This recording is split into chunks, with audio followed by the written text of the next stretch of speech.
Today our learning topic is Introduction to SEO, History of SEO, SEO tutorial.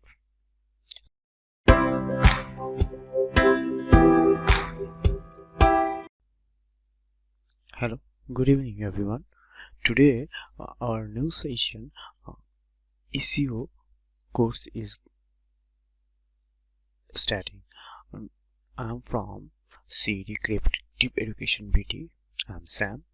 I am introducing a new course, Complete SEO Learning Course.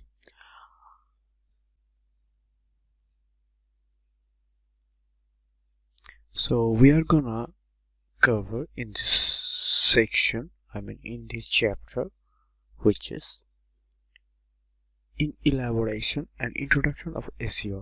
আসলে আমরা SEO এর introduction, history এবং SEO এর কিছু discussion process নিয়ে আমরা আলোচনা করব. Our discussion agenda: history of SEO, introduction and definition of SEO, SEO personnel or practitioner who used SEO. আসলে আমরা আমাদের ডিসকাশনের পার্টে SEO হিস্ট্রি, ইন্ট্রোডাকশন, ডেফিনেশন এবং পার্সোনাল প্র্যাকটিশনাররা SEO কেন বা কারা ইউজ করে সেটা নিয়ে আলোচনা করব. ওকে, আমরা going to my next slide. Foundation of SEO. Foundation of SEO means যখন SEO এর একটা বেস দাঁড় করাতে হবে, ফাউন্ডেশন বা বেসিক, সেটা খুব ইম্পর্টেন্ট. সেটার জন্য লার্নিং টপিকে আমাদের যেটা থাকতেছে foundation of SEO. So foundation of SEO remains always same, never change. The basic foundation of SEO is always same according to the recommendation to Google algorithm. তার মানে গুগলের অ্যালগরিদম এবং রিকমেন্ডেশন অনুযায়ী আমরা প্রসেস ফলো করব এবং সেটা foundation of SEO always same থাকবে. Concept of Google algorithm. Basically গুগলের কোর অ্যালগরিদম নিয়ে আমরা আলোচনা করব, যেটা গুগলের গাইডলাইন অনুযায়ী দেওয়া আছে. So concept of Google algorithm, core algorithm. According to Google guideline, if your content has value it will rank. আপনার ওয়েবসাইটে যখন কোনো কন্টেন্টের ভ্যালু থাকবে, গুগল সেটাকে র্যাঙ্ক করবে. এবং এটা কি পয়েন্টে কনসেপ্ট অনুযায়ী, if your content is relevant to search user query. Google সার্চে আসলে কোয়ারিতে যদি আপনার ইউজারের এন্ড থেকে কোয়ারিটা রিলেভেন্ট টপিক বা কন্টেন্ট আপনার ওয়েবসাইটে আপনি এনরোল করতে পারেন, তাহলে সেটা অবশ্যই র্যাঙ্ক হবে according to the core algorithm of Google. Then how Google algorithm indexing a website. কিভাবে গুগলের অ্যালগরিদম একটা ওয়েবসাইটকে ইন্ডেক্স করে, ক্রাউল করে এবং র্যাঙ্ক করে. এগুলোর মাধ্যমে আমি যেটা বুঝেছি, আমরা যখন গুগলে কোনো ওয়েবসাইট, আসলে গুগল তো আমরা আসলে ওয়েবসাইট রাখি না, আমরা যখন কোনো ওয়েবসাইট হোস্ট করি তখন গুগলকে এই ওয়েবসাইটটা গুগলের সার্চ ইঞ্জিনকে ইন্ডেক্সিং করে দিতে হয়. সেটার প্রসেস আমরা জানবো এবং সেই প্রসেস অনুযায়ী গুগল কিভাবে ওয়েবসাইটটাকে ইন্ডেক্স করে, ক্রাউল করে, র্যাঙ্ক করে. ক্রাউল বলতে আসলে যেটা বুঝিয়েছি, আপনি যখন প্রথমে একটি ওয়েবসাইট তৈরি করবেন এবং ইন্ডেক্সিংয়ের জন্য সাবমিশন দিবেন, এরপর ফার্স্ট টাইম গুগলের অ্যালগরিদম বা ক্রাউলার ওয়েবসাইটটা পুরোপুরিভাবে ইচ অ্যান্ড এভরি পেজ এবং each and every content crawl করবে এবং চেক করবে. At the same time dynamically আপনি যত কন্টেন্ট আপলোড করবেন সেটা আসলে ক্রাউলার সেটুকুই আবার নির্দিষ্ট টাইমের পরে এসে উইকলি সে ক্রাউল করবে. যখন নতুন পেজ দিবেন সাথে সাথে সে পেজটাকে ইন্ডেক্সিং করে নিবে. আর র্যাঙ্ক বেস আপনার কন্টেন্ট, কিওয়ার্ড বেসিস ওয়েবসাইটের ভ্যালু বা কন্টেন্টের ভ্যালু, কিওয়ার্ড প্রসেসিং অনুযায়ী র্যাঙ্ক করবে. এখন আসলে ডিটেইলিংটা যদি আমি ডিসকাস করি, if you understand the whole process, you don't need to keyword stuffing, bracket or SEO. আপনি যদি গুগলের অ্যালগরিদম, গুগলের রিকমেন্ডেড যে প্রসেসগুলো ফলো করেন, তাহলে আপনার কোনো রকম ব্ল্যাক হেড বা স্টাফিং করা লাগবে না. ব্ল্যাক হেড বলতে আসলে আপনি ধরেন একটা ওয়েবসাইটকে র্যাঙ্কিং করছেন এবং আপনি ব্ল্যাক হেড বা স্টাফিং এর মাধ্যমে আপনার ওয়েবসাইটকে র্যাঙ্কিং করে রেখে দিয়েছেন. সাপোজ সেম আরেকটা ওয়েবসাইট আসলো এবং সেও কম্পিট করলো, সে যদি গুগলের অ্যালগরিদম ফলো করে এবং আপনি যদি স্ট্যাপিং বা ব্ল্যাক হেড করে রাখেন, তাহলে হয়তো 1 মাসের মতো ওয়েবসাইটটা আসলে থাকবে. এবং গুগলের নেক্সট আপডেট যখন আসবে, যেহেতু আপনি গুগলের রিকমেন্ডেশন গাইডলাইন ফলো করেননি, ওয়েবসাইটটা ডাউন হওয়া শুরু করবে।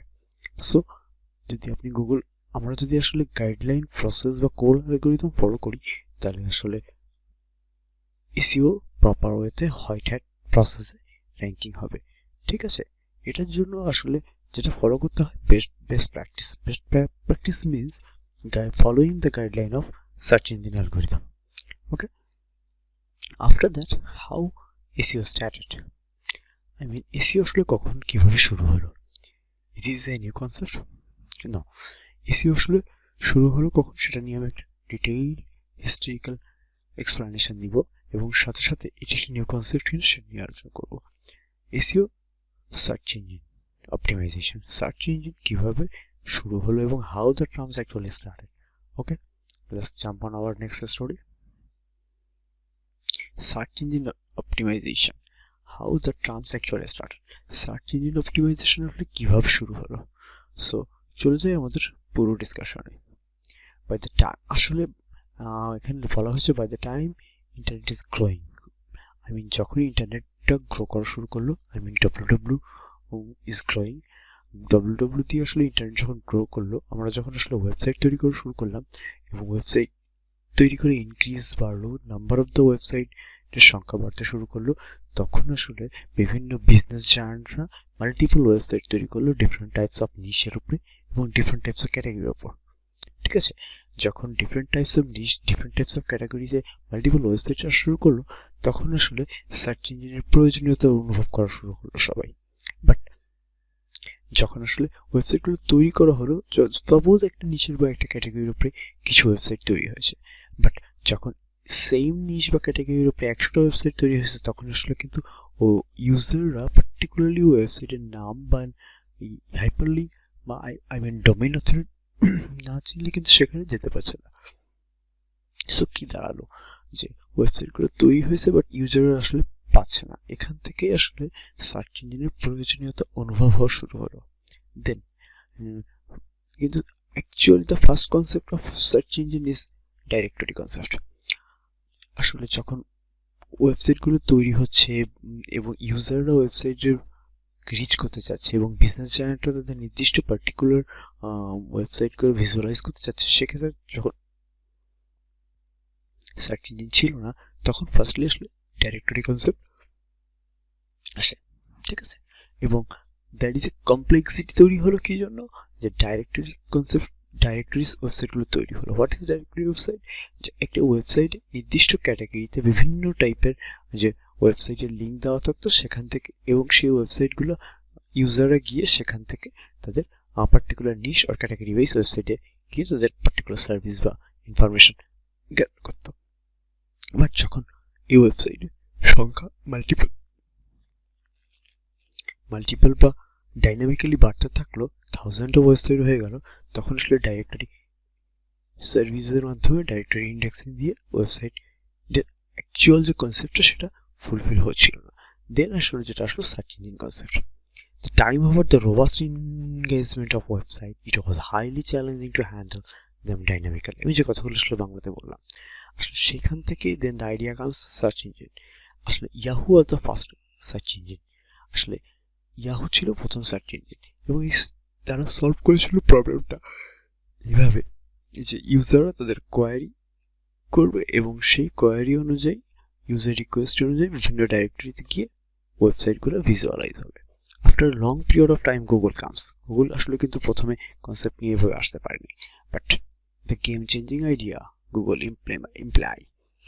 গুগল আসলে ফিগার আউট করলো যে ইউজারদের রিকোয়ারমেন্ট অনুযায়ী তাদের ভিজুয়ালাইজ এফেক্টিভ ইনফরমেশন অনুযায়ী ওয়েবসাইটগুলো তাদের সামনে ভিজুয়ালাইজ করবে। এই আইডিয়াটাই গুগলকে গেম চেঞ্জিং একটা মাধ্যমে দিল। অ্যাকচুয়ালি গুগল এই প্রসেসটা দাঁড় করালো যে ইউজারের রিকোয়ারমেন্ট অনুযায়ী যে সার্ভিস কিওয়ার্ড বেজ আসলে টাইপ করবে, ঠিক পার্টিকুলার নিশে সেখানে পৌঁছে যাবে। এটা ছিল হলো সার্চ ইঞ্জিনের actual peripheral journey. Then the tactics, যখন আসলে বিজনেস জায়ান্টরা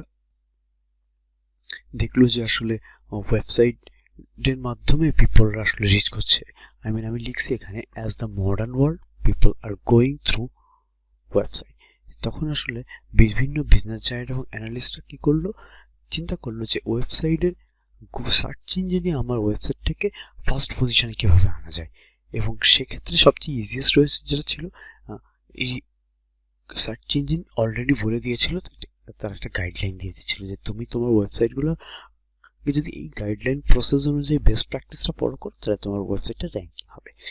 ঠিক আছে, আমি এই ডিটেইল প্রসেস নিয়ে আলোচনা করব। ঠিক আছে, how they search engine indexing, crawling আর artificial intelligence work. Therefore, the following recommendation is called SEO. Definition of SEO. SEO stands for Search Engine Optimization, which is a set of practice assigned to improve the appearance and positioning of web pages in organic search result. আসলে এটার মানে যেটা বুঝায় সেটা হলো search engine optimisation এমন একটা practice assign improve process যেটার মাধ্যমে অর্গানিক্যালি আপনার ওয়েবসাইটটাকে সার্চ ইঞ্জিনের ফার্স্ট পেজে ভিজুয়ালাইজ করতে পারবেন। Okay, conceptual types of SEO. On page SEO, on page SEO I mean to be honest and to be briefly বলতে গেলে ওয়েবসাইটের উপরে আমরা website content, image, meta tag, heading tag যত কিছু আসলে আমরা লিখি এগুলো আসলে on page website, on page SEO. and the other is off page SEO. Off page SEO is basically backlinking. আপনি আসলে আপনার ওয়েবসাইটের ইন্টারনাল বা ওয়েবসাইটের উপরে মানে ওয়েবসাইট রিলেটেড কোনো এসইও না করে আপনার ওয়েবসাইটের লিঙ্ক, হাইপার লিঙ্ক, বিভিন্ন DA PA I mean domain, high domain authority যে ওয়েবসাইটগুলো আছে যাদের রিচ বেশি, সেখানে যখন আপনি ব্যাকলিঙ্কিং করে আসতেছেন, ঠিক আছে, মানে আপনার ওয়েবসাইটের একটা এন্টিটি বা লিঙ্ক দিয়ে আসতেছেন, এটাকে ব্যাকলিঙ্ক বলে। এটা আসলে অফ পেজ এসইও। এবং there are many ways off page SEO. আমি আসলে আমার হোল কোর্স জার্নিতে এগুলো নিয়ে আলোচনা করব। The other thing is technical SEO. Technical SEO is basically SSL, mobile friendly and speed optimization. I mean আপনার ওয়েবসাইটটা কত স্পিডে আসলে লোড নিচ্ছে, ইউজার ইন্টারঅ্যাক্ট করতে পারতেছে, আপনার ওয়েবসাইটটা আসলে মোবাইল কম্পিটেবল কিনা, আই মিন এখন সবাই মোবাইল ইউজ করতেছে, মোবাইল ফ্রেন্ডলি কিনা। At the same time SSL mean secure connection level, যেমন আমরা এইচটিটিপি অ্যান্ড এইচটিটিপিএস এগুলো নিয়ে ডিটেল আলোচনা করব। And the next portion, people who practices SEO. I mean, কারা আসলে এসইও প্র্যাকটিস করে, the practitioners of SEO. First of all, bloggers for earning. আসলে যারা আসলে ওয়েবসাইট ব্লগাররা আছে যারা আসলে বিভিন্ন ওয়েব কন্টেন্ট লিখে আর্নিং করে, তারা আসলে এসইও তে প্র্যাকটিস করে। সাপোজ একটা আর্টিকেল বা কন্টেন্ট লেখা হয়েছে, সেই কন্টেন্টটা যদি আসলে পিপলের কাছে রিচ না করে তাহলে আসলে তাদের আর্নিংটা তো আসার কোনো যুক্তিকতা নেই। এটা হতে পারে একটি নতুন প্রোডাক্ট, সে প্রোডাক্টের রিভিউ হতে পারে, বা নতুন একটা ট্যুরিজম সেক্টর দাঁড়িয়েছে সেটা আসলে রিভিউ লেখা। এইগুলো আসলে দুইভাবে হয়, যে আসলে স্পন্সরশিপ এবং অ্যাডস। আমি এগুলো নিয়ে আলোচনা করব আমার টিউটোরিয়ালের নেক্সট সেশনগুলোতে। দেন আদার ওয়ান, বিজনেস ওনার্সরা যখন কোনো বিজনেস এন্টিটি ক্রিয়েট করে তাকে এবং তার এন্টিটিকে ভিজুয়ালাইজ করার জন্য, গ্লোবালি রিচ করার জন্য আসলে ওয়েবসাইট ক্রিয়েট করে। অ্যান্ড সেটার জন্য তারা আসলে তার ওয়েবসাইটটাকে এসইও প্রিফার করে। এসইওর মাধ্যমে অর্গানিক্যালি তার বিজনেস গ্রো করবে, কারণ যত বেশি ইউজার আসলে ইন্টারঅ্যাক্ট করবে তার তত কাস্টমার চান্সেস অনেক হাই হয়ে যায়। আসলে বিজনেস ওনাররা এসইও প্র্যাকটিস ফলো করে। And the other thing is affiliate marketers. Affiliate marketers means third party business grow with commission based. আপনার এখানে আমি ইনিশিয়ালি একটা ধারণা দিয়েছি, সেটা হলো আপনি একটা বিজনেস ক্রিয়েট করছেন, সাপোজ দারাজ কেমন নিতে পারি বা আলিবাবাকে নিতে পারি। আলিবাবার প্রোডাক্ট আপনি নিজস্ব আপনার ওয়েবসাইটে বা বিভিন্ন ব্লগে আপনি সাবমিট করতে পারেন, সেইগুলো রিভিউ লিখতে পারেন, এবং সেটার মাধ্যমে আপনার হাইপার লিঙ্কে আপনার টার্গেটের সেই পেজটাকে ক্লিক করে যখন ওই প্রোডাক্টটা বাই করবে ইউজার, তখন একটা নির্দিষ্ট কমিশন আপনি পাবেন। এটাকে বলা হয় অ্যাফিলিয়েট মার্কেটিং। অ্যাফিলিয়েট মার্কেটার্স তারা আসলে এসইও ফলো করে, তাদের ওই কন্টেন্টটা ভিজুয়ালাইজ করার জন্য তারা information, authentic unique content delivery করে, যেটার মাধ্যমে আসলে ইউজার বা অডিয়েন্সরা অ্যাট্রাক্টেড হয় এবং সেখান থেকে প্রোডাক্টটা সেল হয় এবং তারা কমিশন গ্যাদার করে। Actually to be honest, SEO আসলে ইন্ট্রোডাকশন বা হিস্ট্রি বা প্রসেস এসইও এইভাবেই কাজ করে এবং this is a relative process of work. ঠিক আছে, এই relative process of work I means আপনি ধরেন একটা, আমি যদি উদাহরণ দিই, আপনার একটা ওয়েবসাইট আছে, প্রপারলি র্যাঙ্ক হচ্ছে, ঠিক আছে, এখন আপনার ওয়েবসাইটটাকে আরেকজন আপনার কম্পিটিটর আসলো, সে আরও সুন্দর কন্টেন্ট বিল্ড করলো, এখন সেই কন্টেন্টটাকে বিল্ড করার জন্য আপনাকে র্যাঙ্ক পিছিয়ে গেছে। সো এটার জন্য আসলে কোনো 2+2=4 অ্যালগোরিদম নেই। এটার জন্য আসলে মার্কেট অ্যানালাইজ করতে হবে অ্যাকচুয়ালি সে কি টাইপের কন্টেন্ট দিয়েছে, আপনাকে যাচ্ছে বেটার কন্টেন্ট প্রিপেয়ার করতে হবে, আপনাকে ব্যাকলিঙ্ক করতে হবে, আপনাকে আরও ডাইনামিক কিছু প্রসেস ফলো করতে হবে। ঠিক আছে, এক্সাম্পল যদি দেই আমি, আসলে এসইও আর ইজি এখানে লেখা ছিল, আমি কমপ্লিকেটেডটা বলে দিয়েছি। যেমন একটা ওয়েবসাইট এসইও করা নেই এবং একজন এসইও করছে। Thank you.